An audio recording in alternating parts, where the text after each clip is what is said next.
Hey guys, welcome to ambition classes. तो again एक question के साथ हम फिर हाजिर हैं। Find the angle between vector A and vector B, जिसमें वेक्टर ए ये दिया हुआ है और वेक्टर बी ये दिया हुआ है। और लास्ट लेक्चर में हमने देखा भी था, ठीक है ना, कि यही क्वेश्चन को वेक्टर ए और वेक्टर बी के बीच में हमने ए डॉट बी निकाला था। ठीक है, तो यहाँ पे हम ए और बी के बीच की एंगल को निकालने की कोशिश करते हैं। और देखो, बहुत हलवा है डॉट प्रोडक्ट की हेल्प से एंगल निकालना। सबसे पहले आप ए डॉट बी निकाल लो।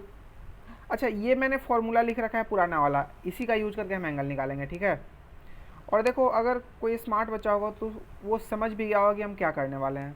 ठीक है, देखो ए डॉट बी हम निकाल लेंगे आई जे के फॉर्मूला से, तो इसका हमें वैल्यू पता चल जाएगा, जो भी 2 3 4 5 जो भी आना है। ठीक है ना, अब हमें ए डॉट बी का वैल्यू पता होगा। मॉड ए और मॉड बी दोनों निकालना हलवा है। ठीक है ना, मॉड ए बहुत आराम से निकाल सकते हैं और मॉड बी भी बहुत आराम से निकाल सकते हैं।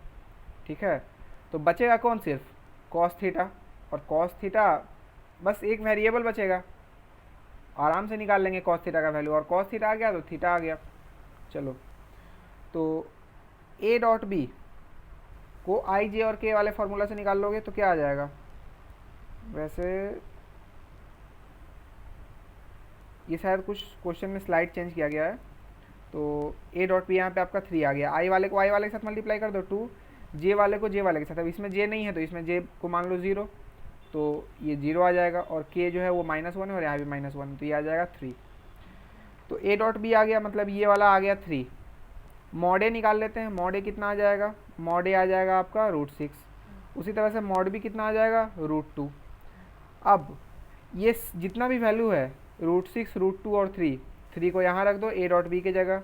√6 को क्या रख दो, मॉड ए की जगह, और √2 को क्या रख दो, मॉड बी की जगह।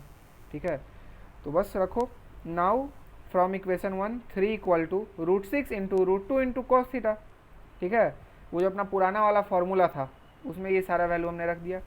अब इससे क्या हुआ, कॉस थीटा आ गया कितना, 3/√6 इंटू √2, जो कि आ जाएगा कॉस थीटा इक्वल टू √3/2।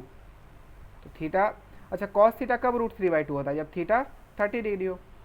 अब कुछ बच्चे के माइंड में क्वेश्चन आएगा, और आना भी चाहिए, कि अच्छा कॉस थीटा का यहाँ स्टैंडर्ड वैल्यू आया √3/2 जो कि 30 डिग्री है, तो हमने कहा दिया थीटा को 30 डिग्री।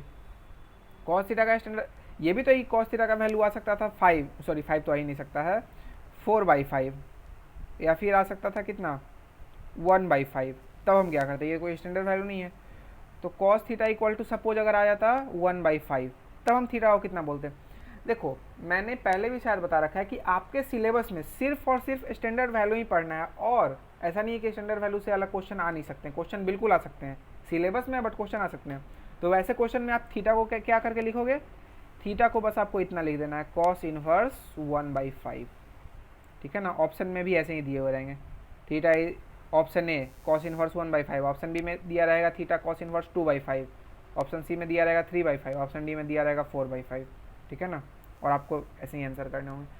तो अगर कोई स्टैंडर्ड वैल्यू से अलग वैल्यू आता है तो थीटा का आपको एग्जैक्ट वैल्यू नहीं लिखना है कि थीटा इक्वल टू 87.59, ऐसा कुछ नहीं लिखना है। ठीक है ना, आपको सीधा लिखना है theta equal to cos inverse this, बस। ठीक है, तो अगले क्वेश्चन की तरफ बढ़ते हैं।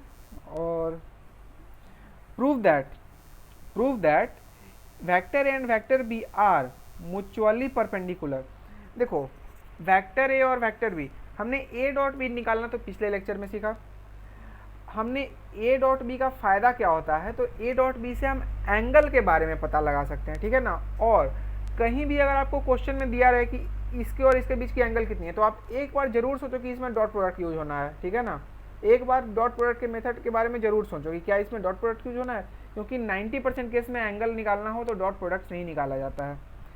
ठीक है, और यहाँ पे देखो, ये भी म्यूचुअली परपेंडिकुलर प्रूफ करना है, तो मतलब ये भी एंगल की बात की जा रही है। इसमें प्रूफ करना है कि इन दोनों के बीच की एंगल कितनी है, 90 डिग्री। एंगल निकालना आपको ऑलरेडी आता है, एंगल हम कैसे निकालते हैं। ठीक है ना, यहाँ पे देखो ए डॉट बी कितना आ गया, 0। ए डॉट बी कितना, आप एंगल को निकाल के एंगल 90 प्रूफ कर दो कि हाँ इन दोनों के बीच की एंगल 90 आ रही है, तो आपका क्वेश्चन बन गया। तो सबसे पहले ए डॉट बी निकाल लो। ए डॉट बी कितना आ जाएगा, तो 2 इंटू 1 किया, फिर -3 इंटू 1 किया, फिर 1 इंटू 1 किया, ये आ गया आपका 0।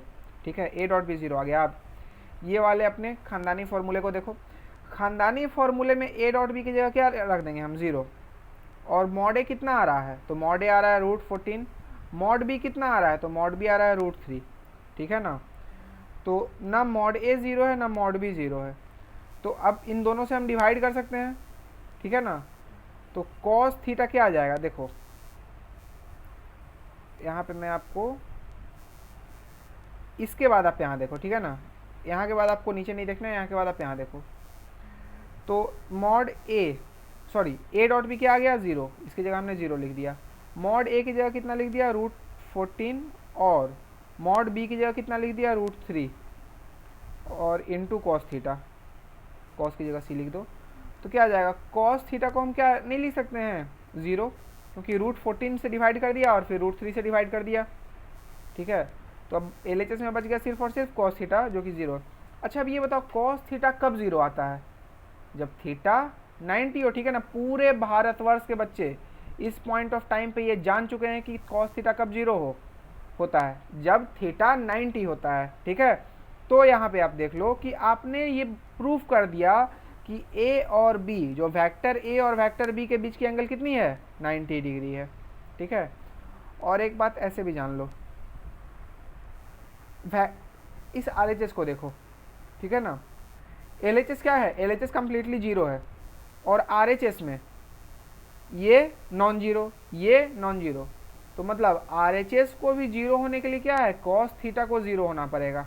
ठीक है, कॉस थीटा को क्या होना पड़ेगा 0 होना पड़ेगा, यहीं पे लिखा है। देन ये नॉन जीरो है, ये नॉन जीरो है, then there must be cos theta equal to 0, so theta must be 90 degree. यही चीज़ को लिखा हुआ है शब्दों में। ठीक है ना, यही चीज़ को लिखा हुआ है शब्दों में, कोई कन्फ्यूज होने की ज़रूरत नहीं है।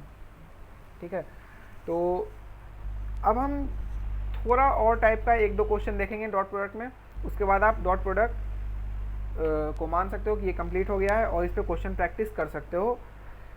तो आज के लिए बस इतना ही, बाकी मिलते हैं फिर नेक्स्ट लेक्चर में। Thank you.